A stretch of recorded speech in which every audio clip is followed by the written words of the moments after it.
I seriously feel like I'm Mr. Rogers. You know, remember the show Mr. Rogers' Neighborhood? And he would walk in the door and he would be singing, "It's a beautiful day in the neighborhood, a beautiful day in the neighborhood. Won't you be my neighbor?" Okay, but he would change his shoes and like I think he would change his sweater.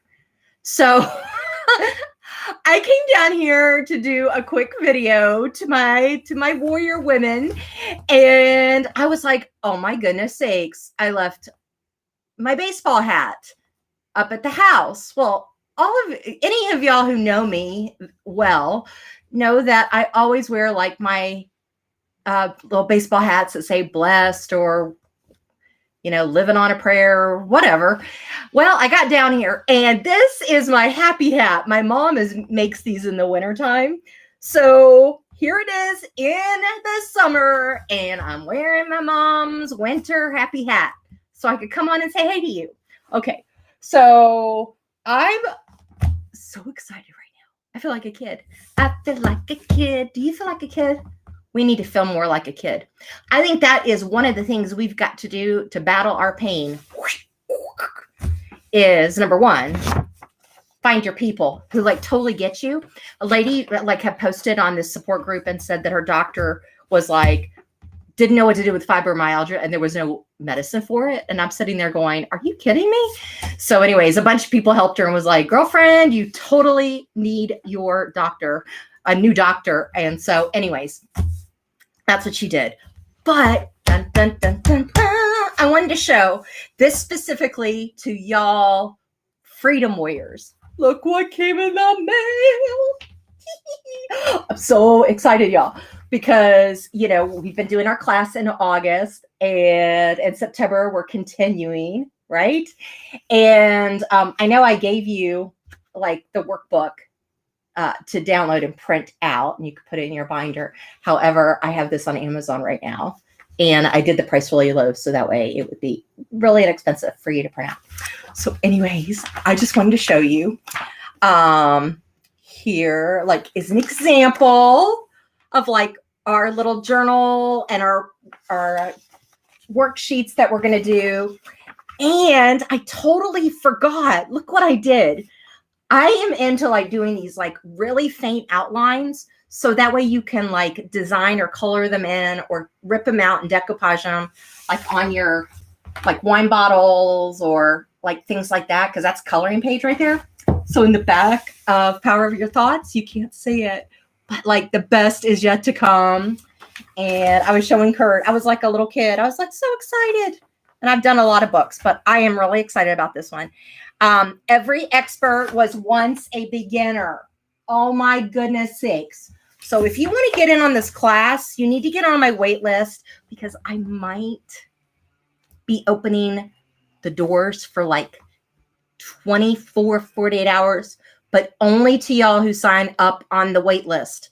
So freedomwarriorstribe.com. Just fill it out on the little email. So that way you get in the know. You are never too old to learn. Oh my goodness. My mom had told me, I don't think she didn't mean it. Like Power of Your Thoughts. Then, so timely for September because we're going to be talking about the power of our words with the power of our thoughts, then words, then actions. How does that all pull together? So she accidentally one time said, what are you doing? And I was like, I'm writing a song. And she was like, you are? And I said, yeah, I really think that I need to write songs.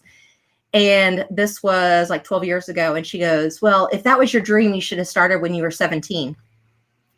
I know she totally didn't mean it, but it came out like really, that was really like a buzz, right? So then I was listening to, I think it was Toby Keith or whatever. And I pulled over the side of the road. And before I knew it, I was writing a song. And it was like, you're never too old to get your story told. And I'm not going to sing anymore because I don't want it stolen. Okay. So anyways, this is the workbook and you can get it on Amazon. And I just wanted to read you a little bit of it. Imagine the day begins and the pain wells up in your body. Your thoughts immediately go to, I don't know if I'll ever live painless and carefree as I used to. I don't think I can go to that party this weekend because the pain flare will be just too much. Oh, Trisha, the pain is terrible. It'll never go away. I'm feeling worse every day. Did the thought instantly pop into your mind, or did your chronic pain flare take over where you just couldn't fight the thought? By the way, it's because you haven't gotten to the mastery level yet. I want you to understand that the first step in fighting your thoughts and reprogramming them to have freedom in your life is to acknowledge that your thoughts have major influence. According to an article from the Mayo Clinic, thoughts impact your health. Your thoughts can increase stress, which can exacerbate physical illness. Your thoughts can alleviate stress. Your thoughts can trigger a fear response that puts your body into fight or flight mode. Your thoughts can cause a chain reaction that results in contracted muscles. So we talk about the power of thoughts. Now, I will tell you, this is a standalone workbook. You can totally get it and work through it yourself, which I love. That's why I wanted to create it this way. But also in freedomwarriorstribe.com, I actually do classes around my workbooks. So I want to encourage you that your thoughts definitely can change your life. They do for me. And I will say I'm human. There are times when I'll be like, oh my goodness, I can't do this. And I will cry. And I have done that with my warrior sisters. We're all not perfect. But I can tell you that if we get to the point of mastery of, let's say, 87% of the time, we are slamming it, or 95% of the time, we are slamming it. Okay. That is awesome, because what that means is we are going into muscle memory. And the power of your thoughts is definitely a muscle memory activity. I want you to think about basketball, like with Michael Jordan and all of these sports. I really want to look up those sports statistics, because they talk about how they were amazing athletes, right? But they only made this percentage of their basket or hit or pitches, and they were considered masters level, right? I think of Tiger Woods and masters level. And that's exactly what we can do with the power of our thoughts. What we have to do is consciously work on our thoughts and see where they go. I'm actually doing a challenge. So if you can, I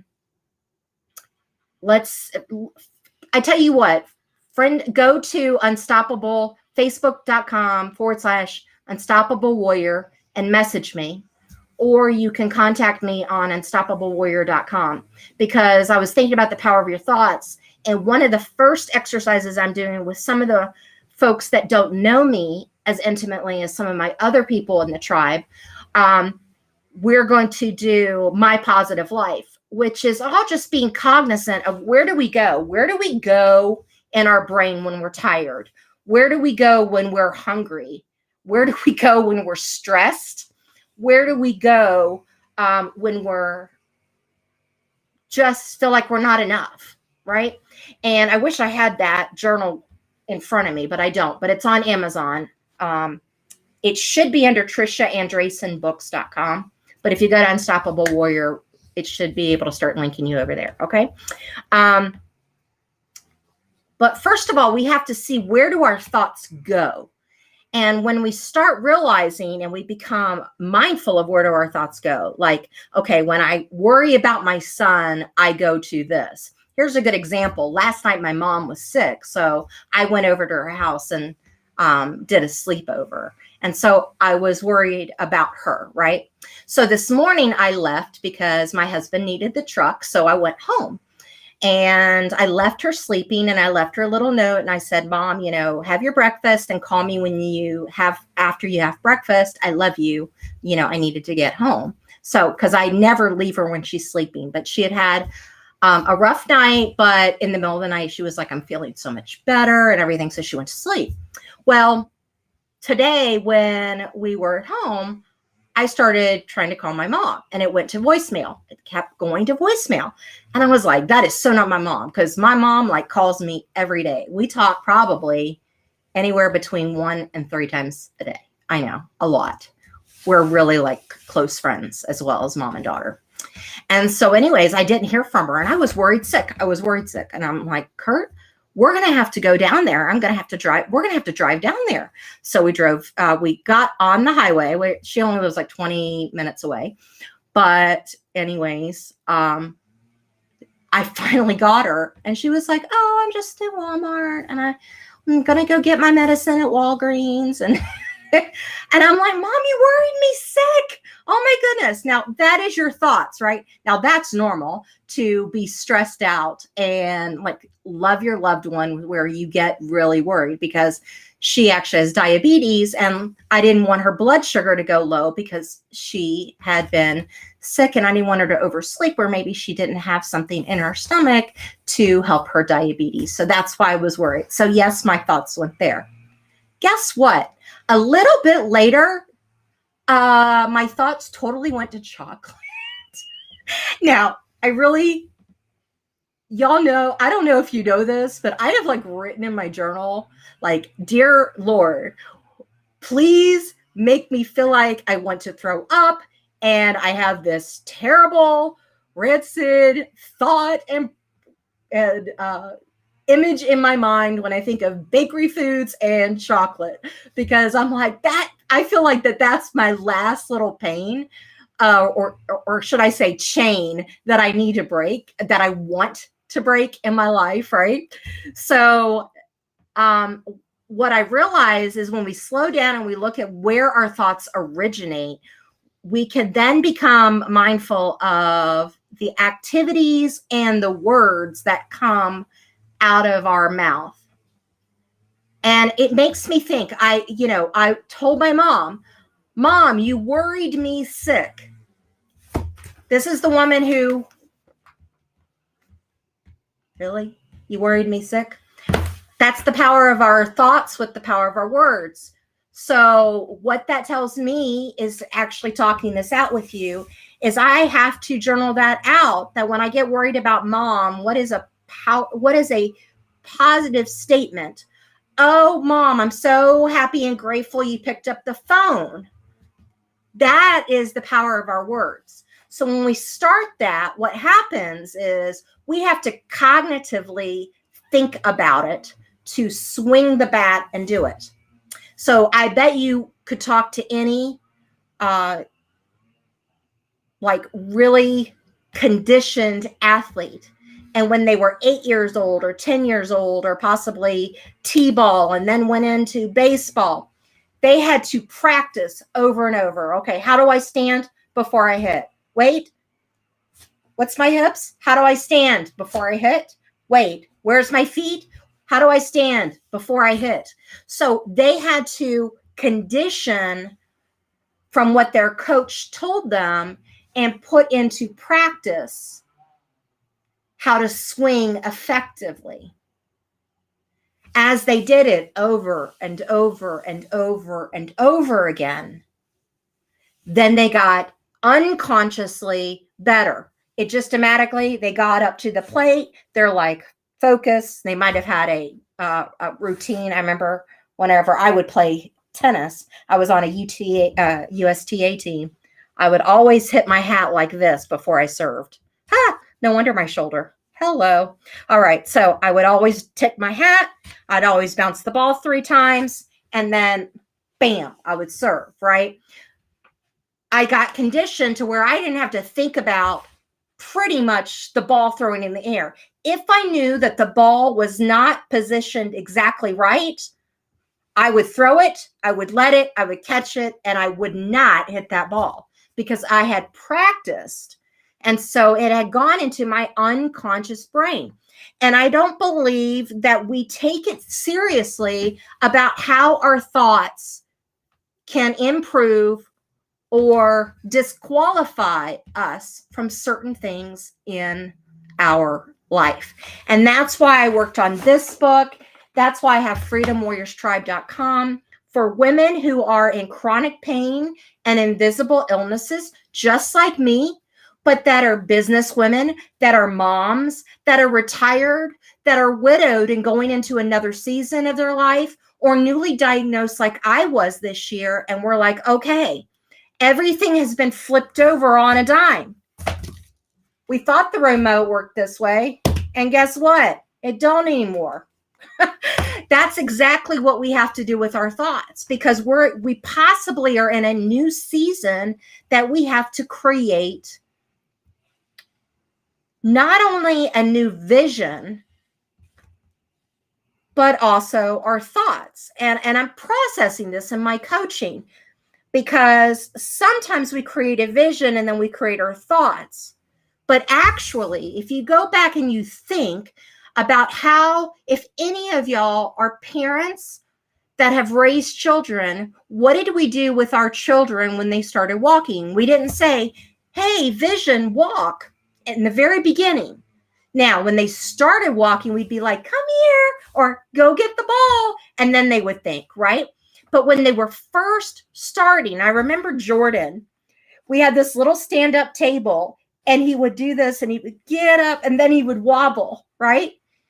He was maybe thinking about, I just want to get I don't want to wobble. I want to play on my little keypad, right? That he wasn't thinking about long-term vision. He was like, in the moment, right there, I want to play with my toy. And I also remember his, we had these big Legos, right? That were like the giant size Legos, and he would build, right? So then he wanted to stand and build them. So did he have vision first, or did he have thought first?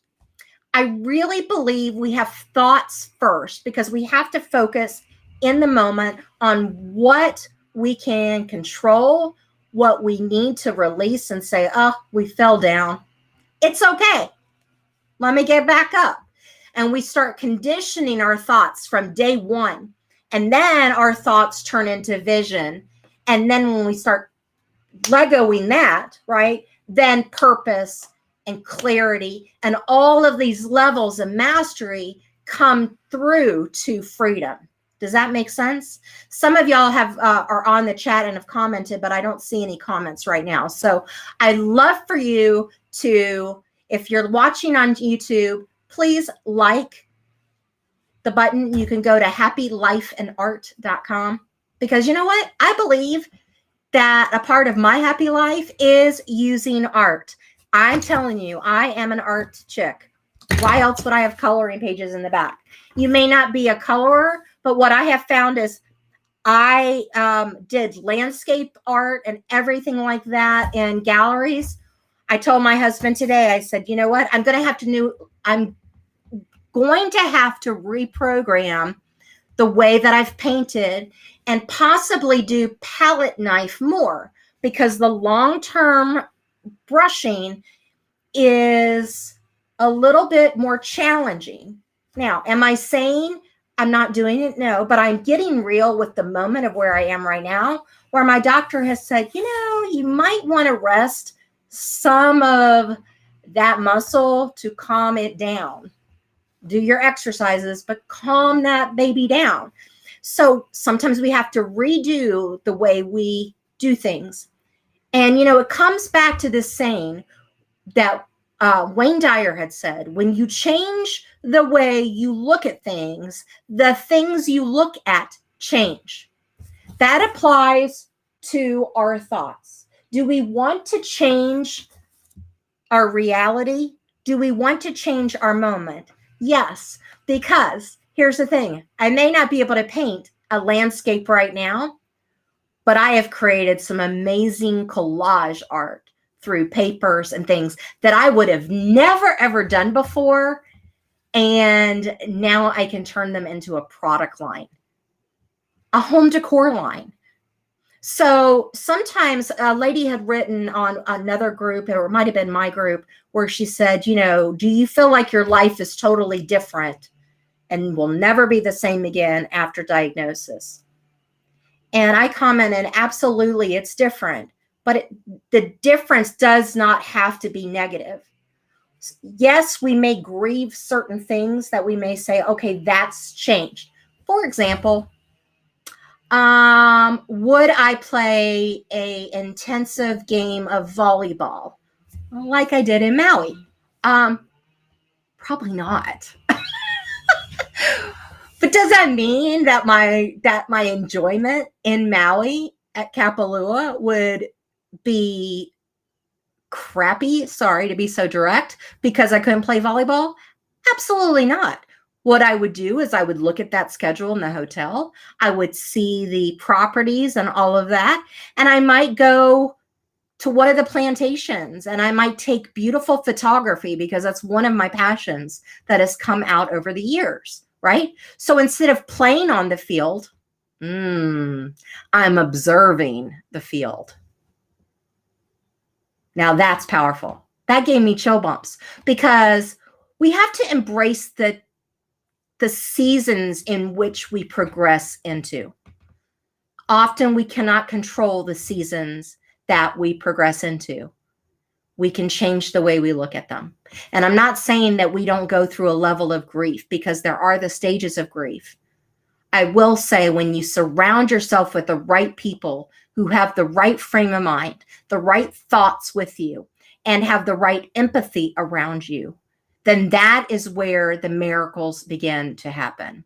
So I'm excited that I shared this with you today. I decided to come down and maybe start doing the Audible book of this book, and just wanted to come on and say hello. So subscribe to me at happylifeandart.com. Send me a message there in the comments if you want to do that, or you can send me a comment at unstoppablewarrior.com, or you can follow me on Facebook at /unstoppablewarrior and send me a message, because you might want to get into freedomwarriorstribe.com, or you may want to get into my positive life 5-day challenge. And I can try to post in the comments the link to get you into that. Okay. All right. So have a great day, and I will chat with you soon. God bless you. And I hope you find you're happy, and I hope you find your warrior strength. Take care.